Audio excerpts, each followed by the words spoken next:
Hey guys, coming at you with a special edition today, how to carve that holiday bird. So today I am using a chicken, just because I can't eat a whole turkey right now, but the process is all the same. So normally you spend all that time prepping and cooking the thing for it to just get hacked apart by the time it hits the dinner table. So maybe it's just because you're not using the right tools, or maybe you're just not comfortable carving the turkey. So this way I'll give you a couple quick tips on how to get as much meat off as you can, but also do it pretty quickly so you can actually enjoy your Thanksgiving. So a couple of tools that we'll need. First off is the bird, cooked preferably. One thing to recommend is to let it rest for a good hour to lock in the juices, but to also cool it down so you can handle it a little bit easier. Next, you are going to want a cutting board. Something with a juice mote's always good. This way it traps in any of those extra juices that may escape. Then for your knife, since I am using a chicken, I am using more of a 7-inch blade. But as you get into the turkey, I recommend more of like a 9 or 10-inch size. And you can either use like a carving fork or a good set of tongs, or even just your hands if you're more comfortable with that. And since it is a little bit cooler, it's a little bit easier to handle, like I said. Alright, so first off, what you always want to do is to start with the legs. This way it kind of opens up it, make it a little bit easier to deal with the rest of it.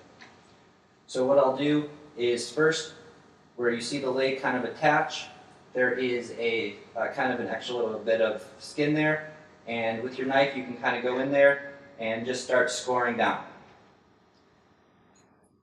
So what you can do is you just want to follow down the side of it until you can actually find that bone in there. And since it's a little bit cooler, I can use my hand here and I can just break it down, get that bone, and we're going to set that aside. Now we're going to do the same thing on the other side. So again, just breaking that piece of skin there, being able to just go right down it, and when it's loose you can find that bone and cut right through. So next you want to get rid of the wings. So again, you want to take off that first part, set it aside, and then the same thing on the other side. And if you bend it, you can find the bone and it will just come right off. So next is the actual breast. So there is that bone that kind of runs right down the side. What you want to do is just go right down the center, find which side you're on, and this way you can use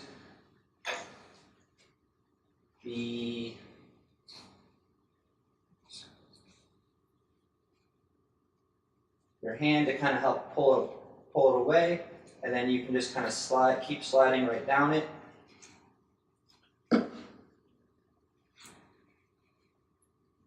And you can find that bone again.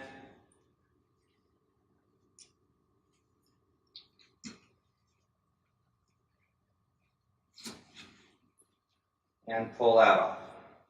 So if you do leave those last little pieces of the wing there, it gives you a little bit more stability so it's not rolling around on you. And for ease here, I'm going to spin it around. And again, same thing on the other side. Getting that first couple cuts in there. And then using my hand to kind of help pull it away. This way I'm getting as much of the meat off as I can. And then you can kind of bend it, and then you can get this out of the way.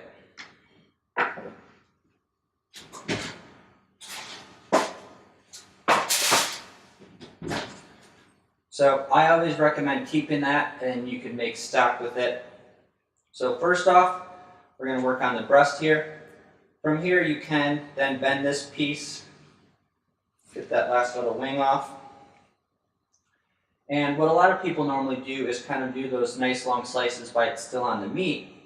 But as I remove the skin here, you can see that the grain's going the opposite way here. So then you can just do nice long slices here. If you go about a 1/4 inch thick, it'll trap in more juices, and then nice long slices.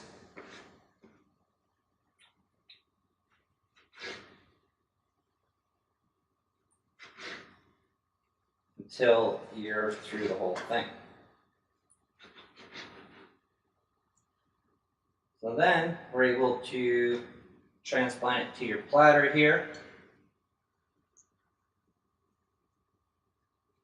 All right. Same thing on the other side, removing that wing. And if you want to leave the skin on because it's delicious, go for it.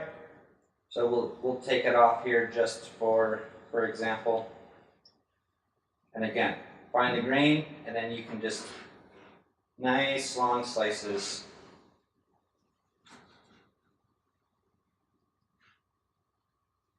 About 1/4 inch, so they're consistent. And this thing was so juicy, I had a couple bones still in there. But then we just finish it off here.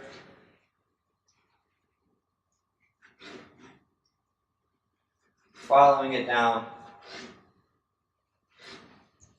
and putting it together again,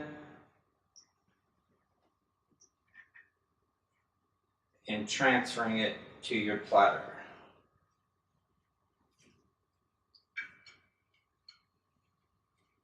Okay. So now we're going to work on the legs and thighs. So in that V of the breast of the thigh and the wing, you can again just score down it, be able to break it apart till you find that joint, and it cuts right through without much hassle. So with these, you can either leave it on because you can go kind of Viking style, or I'll show you what to do on the other one. With your thigh here, you'll find that bone, and you can just score right along it and kind of spin and pull it out as you carve along it to get any of that meat out.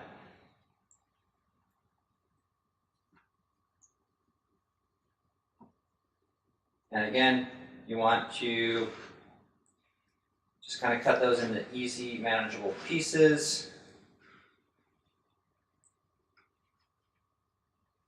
And transfer it to your platter.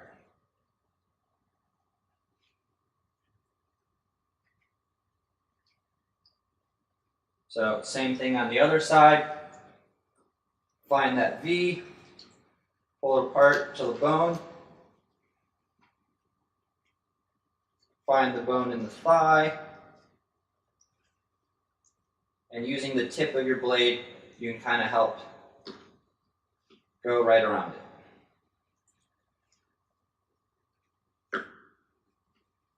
Pull that out. Then again, cut it against the grain, thin pieces.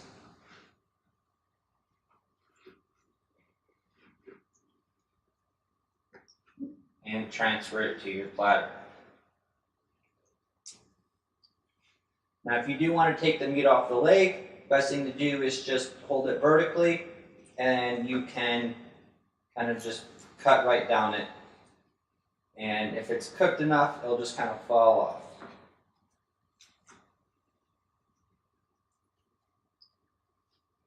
And you can move that to your platter. All right, so as you can see, pretty quick. We'll show you the final product here. Being able to easily display it, and it's very easy to figure out where the dark meat is versus the white meat, and it's all going to be just even pieces, super juicy, and ready to enjoy. So this should definitely make a big difference for you. It always is easier to, again, let it rest for a while, but then also get it off of the carcass so it's easy to cut it into little pieces and you're not hacking at it so much. Using a sharp knife also helps. So Try this out coming up here in a couple weeks, and hope you enjoy. Till next time, this is Tom with Sense of Cooking.